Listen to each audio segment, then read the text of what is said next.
So hello guys, welcome back to my channel. और आज के वीडियो काफ़ी इंपॉर्टेंट होने वाला है क्योंकि आज हम बात करने वाले हैं रेलवे एग्ज़ाम में आए हुए ऐसे टॉप 50 क्वेश्चन जो काफ़ी इंपॉर्टेंट है। और ये सभी क्वेश्चन हिस्ट्री पे बेस होने वाले, यानी हिस्ट्री सब्जेक्ट में पूछे गए ऐसे 50 क्वेश्चन जो रेलवे में रिपीटेड पूछे जा चुके हैं। सो यहाँ सभी क्वेश्चन के आंसर अच्छी तरह से याद में रख लेना है ताकि अगर ये पेपर में आते हैं तो आप इनका सही जवाब दे सको। सो गाइस, शुरुआत करते हैं आज के हमारे जीके स्टडी की, जो कि हिस्ट्री पे है।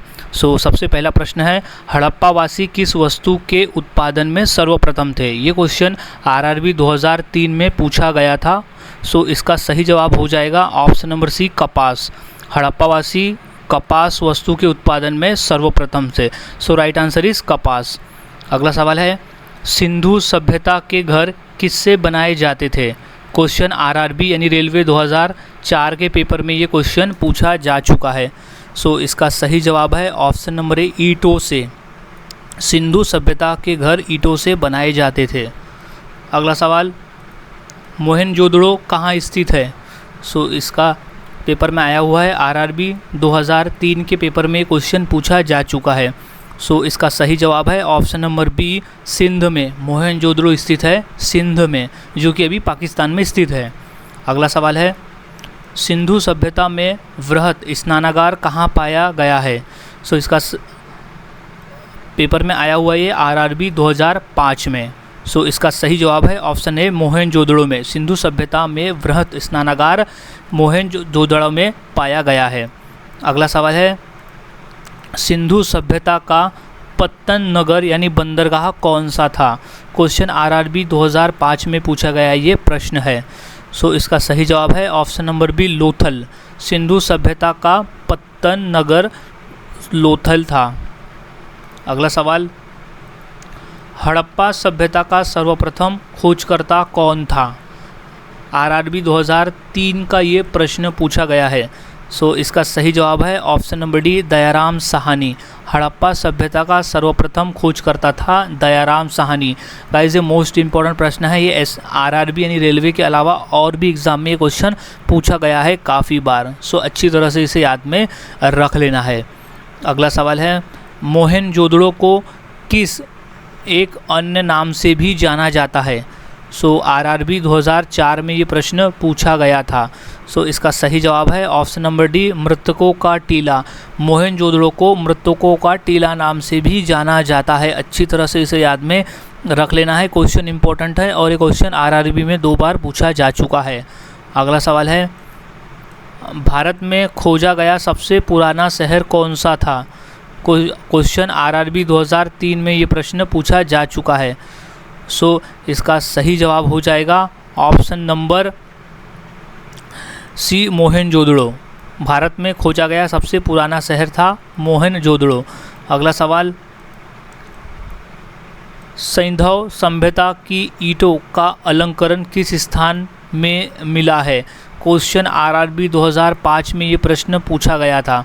इसका सही जवाब है option number A, Kalibanga. Sindhu सभ्यता की ईंटों का अलंकरण कालीबंगा स्थान से मिला है। अगला सवाल, वेदों की संख्या कितनी है? क्वेश्चन आरआरबी 2005 में ये प्रश्न पूछा गया था। इसका सही जवाब है ऑप्शन नंबर सी, 4। वेदों की संख्या कुल 4 है। अगला सवाल, भारत के राजचिन्ह में प्रयुक्त होने वाले शब्द सत्यमेव जयते किस उपनिषद से लिए गए हैं? क्वेश्चन आरआरबी 2005 में ये प्रश्न पूछा गया था। सो इसका सही जवाब है ऑप्शन नंबर ए, मुंडक उपनिषद। भारत के राजचिन्ह में प्रयुक्त होने वाले शब्द सत्यमेव जयते मुंडक उपनिषद से लिए गए हैं। अगला सवाल, भारतीय संगीत का आदि ग्रंथ किसे कहा जाता है? क्वेश्चन इंपॉर्टेंट है और ये क्वेश्चन 2 से 3 बार आया हुआ है। आरआरबी 2005 में ये क्वेश्चन पूछा जा चुका है। सो इसका सही जवाब है ऑप्शन नंबर डी, सामवेद। भारतीय संगीत का आदि ग्रंथ सामवेद को कहा जाता है। इम्पोर्टेंट प्रश्न है ये। अगला सवाल, प्रथम विधि निर्माता कौन है? क्वेश्चन आरआरबी 2005 में ये पूछा गया था। सो इसका सही जवाब है ऑप्शन नंबर ए, मनु। प्रथम विधि निर्माता है मनु। अगला सवाल, कृष्ण भक्ति का प्रथम और प्रधान ग्रंथ कौन सा है? क्वेश्चन आरआरबी 2005 में ये प्रश्न आया हुआ है? सो वो है option number B, Shrimad Bhagavat Gita. Krishna भक्ति का प्रथम और प्रधान ग्रंथ है श्रीमद् भागवत गीता। अगला सवाल, पुराणों की संख्या कितनी है? क्वेश्चन आरआरबी 2005 में ये प्रश्न पूछा गया है। सो इसका सही जवाब है ऑप्शन नंबर ए 18। पुराणों की कुल संख्या है 18। अगला सवाल, वैदिक धर्म का मुख्य लक्षण इनमें से किसकी उपासना था? क्वेश्चन आरआरबी 2004 में पूछा गया प्रश्न है ये। सो इसका सही जवाब है ऑप्शन नंबर ए प्रकृति। वैदिक धर्म का मुख्य लक्षण प्रकृति की उपासना था। अगला सवाल, किस देवता के लिए ऋग्वेद में पुरंदर शब्द का प्रयोग हुआ है? सो इसका सही जवाब है ऑप्शन नंबर ए इंद्र के लिए। ऋग्वेद में पुरंदर शब्द का प्रयोग हुआ है। क्वेश्चन आरआरबी 2004 में ये प्रश्न पूछा गया था। अगला सवाल है, शूल्व सूत्र किस विषय से संबंधित पुस्तक है? क्वेश्चन आरआरबी 2004 का ये प्रश्न पूछा गया है। तो इसका राइट जवाब है ऑप्शन नंबर ए ज्योमेट्री। ज्योमेट्री से संबंध है शुल्क सूत्र का। अगला सवाल, आर्य भारत में बाहर से आए और सर्वप्रथम कहाँ बसे थे? क्वेश्चन आरआरबी 2003 में ये प्रश्न पूछा गया था। तो इसका सही जवाब है ऑप्शन नंबर सी, पंजाब में। आर्य भारत में बाहर से आए और सर्वप्रथम पंजाब में बसे थे। क्वेश्चन इम्पोर्टेंट है, अच्छी तरह से याद में रख लेना है। अगला सवाल है, उपनिषद पुस्तकें किस पर है? क्वेश्चन आरआरबी 2005 में ये पूछा गया था। सो इसका सही जवाब है ऑप्शन नंबर डी, दर्शन पर। उपनिषद पुस्तक जो है वो दर्शन पर आधारित है। अगला सवाल, चरक संहिता नामक पुस्तक किस विषय से संबंधित है? क्वेश्चन आरआरबी 2006 में ये प्रश्न पूछा गया था। सो इसका सही जवाब हो जाएगा ऑप्शन नंबर सी, चिकित्सा। चरक संहिता नामक पुस्तक चिकित्सा से संबंधित है। याद में रख ले, क्वेश्चन रिपीट होता है, आने वाले एग्जाम में भी ये क्वेश्चन आ सकता है, तो अच्छी तरह से इसे याद में रख लेना है। अगला सवाल है, सबसे प्राचीन वेद कौन सा है? ये क्वेश्चन आरआरबी 2004 में पूछा गया था। सो इसका सही जवाब है ऑप्शन नंबर ए, ऋग्वेद। सबसे प्राचीन वेद है ऋग्वेद। इंपॉर्टेंट क्वेश्चन है ये, अच्छे से याद में रख ले। ये क्वेश्चन रेलवे के अलावा भी और भी एग्ज़ाम में ये क्वेश्चन पूछा जा चुका है। सो अच्छी तरह से इसे याद में रख लेना है। अगला सवाल है, आदि काव्य की संज्ञा किसे दी जाती है? क्वेश्चन आरआरबी 2005 में ये प्रश्न आया हुआ है। सो इसका राइट आंसर हो जाएगा, आदि काव्य दिया जाता है रामायण को। आदि काव्य की संज्ञा दी जाती है रामायण को। अगला सवाल, प्राचीनतम पुराण कौन सा है? क्वेश्चन आरआरबी 2003 का ये प्रश्न पूछा गया है। सो इसका सही जवाब हो जाएगा ऑप्शन नंबर ए, मत्स्य पुराण। प्राचीनतम पुराण है मत्स्य पुराण। अगला सवाल, नंद वंश का संस्थापक कौन था? क्वेश्चन आरआरबी 2003 में ये प्रश्न पूछा जा चुका है। सो अच्छी तरह से इसे याद में रख लेना है, क्योंकि ये क्वेश्चन आगे भी पूछा जा सकता है। सो इसका सही जवाब है ऑप्शन नंबर ए, महापद्यनंद। नंद वंश का संस्थापक था महापद्यनंद। इंपॉर्टेंट प्रश्न है ये, अच्छी तरह से इसे याद में रख ले आने वाले पेपर के लिए। अगला सवाल है, उज्जैन का प्राचीन नाम क्या था? क्वेश्चन आरआरबी 2005 के पेपर में ये आया हुआ प्रश्न है। सो इसका सही जवाब है ऑप्शन नंबर ए, अवंतिका। उज्जैन का प्राचीन नाम था अवंतिका। इम्पॉर्टेंट है, पूछा गया है 2 बार पेपर में रेलवे के अलावा भी। अगला सवाल है, मगध की प्रथम राजधानी कौन सी थी? क्वेश्चन आरआरबी 2004 में ये प्रश्न आया हुआ है। सो इसका सही जवाब है option number C, Girivraj Rajgriha. Magadh की प्रथम राजधानी थी गिरिव्रज राजगृह। अगला सवाल, किस शासक के शासनकाल में नेपाल में बौद्ध धर्म का गमन हुआ था? क्वेश्चन आरआरबी 2001 का प्रश्न है ये। सो इसका सही जवाब है ऑप्शन नंबर बी, सम्राट अशोक। सम्राट अशोक के शासनकाल में नेपाल में बौद्ध धर्म का गमन हुआ था। अगला सवाल है, महावीर का जन्म किस क्षत्रिय गोत्र में हुआ था। क्वेश्चन आरआरबी 2004 में और 2005 में ये प्रश्न पूछा गया है। सो इसका सही जवाब है ऑप्शन नंबर बी, जांत्रिक। महावीर का जन्म जांत्रिक क्षत्रिय गोत्र में हुआ था। क्वेश्चन इंपॉर्टेंट है और ये 2 से 3 बार ये क्वेश्चन पूछा भी जा चुका है पेपर में। अगला सवाल है, महावीर की माता कौन थी? क्वेश्चन आरआरबी 2002 का ये पूछा हुआ प्रश्न है। सो इसका सही जवाब है option number C, Trishala. Mahavir की माताजी का नाम था त्रिशला। अगला सवाल है, प्राचीनतम विश्वविद्यालय कौन सा था? क्वेश्चन आरआरबी 2004 में पूछा गया ये प्रश्न है। सो इसका सही जवाब हो जाएगा ऑप्शन नंबर सी, नालंदा। प्राचीनतम विश्वविद्यालय था नालंदा। इम्पोर्टेंट प्रश्न है, अच्छे से याद में रख लेना है। अगला सवाल है, बुद्ध ने निम्नलिखित में से किस स्थान पर महापरिनिर्वाण प्राप्त किया था? क्वेश्चन आरआरबी 2003 में और 2004 में ये प्रश्न पूछा गया है।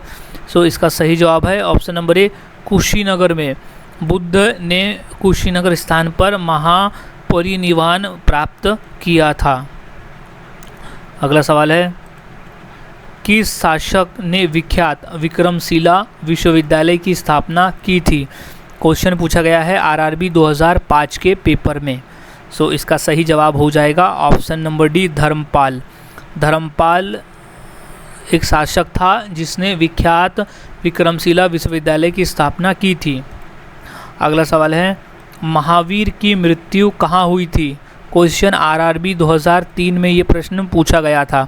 सो इसका सही जवाब है ऑप्शन नंबर डी, पावापुरी में। महावीर भगवान की मृत्यु हुई थी पावापुरी में।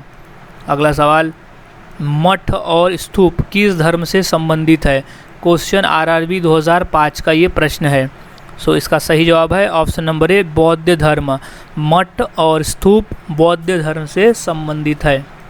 अगला सवाल है, बौद्ध धर्म एवं जैन धर्म दोनों के उपदेश किसके शासनकाल में दिए गए थे? क्वेश्चन आरआरबी 2005 में ये प्रश्न पूछा गया है। सो इसका सही जवाब है ऑप्शन नंबर ए, बिंबिसार। बिंबिसार के शासनकाल में बौद्ध धर्म और जैन धर्म दोनों के उपदेश दिए गए थे। अगला सवाल, गौतम बुद्ध ने अपना पहला उपदेश कहाँ दिया था? क्वेश्चन आरआरबी 2004 में और 2005 में ये पूछा गया था। सो इसका सही जवाब है ऑप्शन नंबर सी, सारनाथ में। गौतम बुद्ध ने अपना पहला उपदेश दिया था सारनाथ में। अगला सवाल, बोधगया कहाँ स्थित है? क्वेश्चन रेलवे 2003 के पेपर में ये प्रश्न पूछा जा चुका है। सो इसका सही जवाब है ऑप्शन नंबर सी, बिहार में। बोधगया जो है वो बिहार राज्य में स्थित है। अगला सवाल है, जातक किसका ग्रंथ है? क्वेश्चन आरआरबी 2003 में ये प्रश्न आया था। सो इसका सही जवाब है ऑप्शन नंबर सी, बौद्ध धर्म का। जातक जो है वो बौद्ध धर्म का ग्रंथ है। अगला सवाल, बुद्ध के गृह त्याग का प्रतीक क्या है? क्वेश्चन आरआरबी 2003 के पेपर में ये क्वेश्चन पूछा गया था। सो इसका सही जवाब है ऑप्शन नंबर ए, घोड़ा। बुद्ध के गृह त्याग का प्रतीक है घोड़ा। अगला सवाल है, गौतम बुद्ध द्वारा भिक्षुनी संघ की स्थापना कहाँ की गई थी? क्वेश्चन आरआरबी 2003 में ये प्रश्न पूछा गया था। सो इसका राइट आंसर हो जाएगा ऑप्शन नंबर ए, सारनाथ। गौतम बुद्ध द्वारा भिक्षुनी संघ की स्थापना की गई थी सारनाथ में। अगला सवाल है, महावीर का मूल नाम क्या था? क्वेश्चन आरआरबी 2003 के पेपर में ये क्वेश्चन आ चुका है। सो इसका सही जवाब है option number C, Vardhaman. Mahavir का मूल नाम था वर्धमान। इंपॉर्टेंट प्रश्न है ये, कई बार ये क्वेश्चन 2 बार रिपीट हो चुका है पेपर में। सो अच्छी तरह से याद में रख लेना है। अगला सवाल है, किसे एशिया का रोशनी कहा जाता है? क्वेश्चन आरआरबी 2004 में ये प्रश्न पूछा गया था। सो इसका सही जवाब है option number B, Gautam Buddha को। गौतम बुद्ध को एशिया की रोशनी कहा जाता है। अगला सवाल, दिलवाड़ा के जैन मंदिरों का निर्माण किसने करवाया था? क्वेश्चन आरआरबी 2004 के पेपर में ये प्रश्न पूछा गया था। सो इसका सही जवाब है ऑप्शन नंबर सी, चालुक्यों सोलंकियों द्वारा। चालुक्य या सोलंकियों द्वारा दिलवाड़ा के जैन मंदिर का निर्माण करवाया गया था। अगला सवाल है, जैन परंपरा के अनुसार महावीर कौन से तीर्थकर थे? क्वेश्चन आरआरबी 2004 में ये प्रश्न आया हुआ है। सो इसका सही जवाब है ऑप्शन नंबर डी 24वें। जैन परंपरा के अनुसार महावीर 24वें तीर्थकर थे। अगला सवाल, जैन धर्म का आधारभूत बिंदु क्या है? क्वेश्चन आरआरबी 2005 में ये प्रश्न आया हुआ है। इसका सही जवाब है ऑप्शन नंबर सी अहिंसा। जैन धर्म का जो आधारभूत बिंदु है वो अहिंसा है। अगला सवाल, जियो और जीनोदो किसने कहा था? क्वेश्चन आरआरबी 2005 में ये प्रश्न पूछा गया है। सो इसका सही जवाब है ऑप्शन नंबर ए महावीर स्वामी ने। महावीर स्वामी ने कहा था जियो और जीने दो। अगला सवाल, महावीर स्वामी का जन्म कहाँ हुआ था? क्वेश्चन आरआरबी 2007 में ये प्रश्न पूछा गया है। सो इसका सही जवाब है option number A Kundagram. Mahavir Swami का जन्म हुआ था कुंडग्राम में। अगला सवाल, भगवान महावीर का प्रथम शिष्य कौन था? क्वेश्चन आरआरबी 2007 के पेपर में ये प्रश्न पूछा जा चुका है। इम्पॉर्टेंट प्रश्न है ये। सो इसका सही जवाब है ऑप्शन नंबर ए जमाली। भगवान महावीर का प्रथम शिष्य था जमाली। अगला सवाल, भारत में सबसे बड़ा बौद्ध स्तूप कहाँ स्थित है? क्वेश्चन आरआरबी 2003 के पेपर में ये प्रश्न पूछा जा चुका है। सो इसका सही जवाब है ऑप्शन नंबर बी सांची में। भारत में सबसे बड़ा बौद्ध स्तूप स्थित है सांची में। सो गाइज़, आज के इस वीडियो में हमने ऐसे टोटल 50 क्वेश्चन देखे जो काफ़ी इंपॉर्टेंट थे पेपर के पॉइंट ऑफ व्यू। सो यहाँ सभी क्वेश्चंस के आंसर अच्छी तरह से याद में रख लेना है ताकि अगर पेपर में पूछे जाते हैं तो आप इनका सही जवाब दे सको। सो मिलता हूँ ऐसे ही और नए जीके के साथ अगली वीडियो में। तब तक के लिए चैनल के साथ बने रहे, वीडियोस को देखते रहे और इसी तरह से जीके की प्रैक्टिस करते रहे, क्योंकि मैं अब रेलवे में पूछे जाने वाले, खास रेलवे में पूछे जाने वाले क्वेश्चंस लेके आने वाला हूँ जो काफ़ी इंपॉर्टेंट होंगे आने वाले पेपर के लिए। सो चैनल के साथ बने रहे और जीके की प्रैक्टिस करते रहे। मिलता हूँ अब अगली वीडियो में।